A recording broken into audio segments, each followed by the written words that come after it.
మీద చెయ్యి వేసి బొట్టు పెట్టినా, తాళి బొట్టు మెడను కట్టి బొట్టు పెట్టినా, తల మీద చెయ్యి వేసి బొట్టు పెట్టినా, తాళి బొట్టు మెడను కట్టి బొట్టు పెట్టినా, సన్ని కళ్ళు తొక్కినా సప్త పదులు మెట్టినా, సన్ని కళ్ళు తొక్కినా సప్త పదులు మెట్టినా, మనసు మనసు కలపడమే మంత్రం పరమార్థం.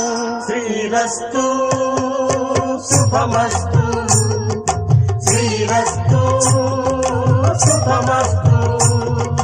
శ్రీకారం చుట్టుకుంది పెళ్లి పుస్తకం, ఇక ఆకారం దాచుతుంది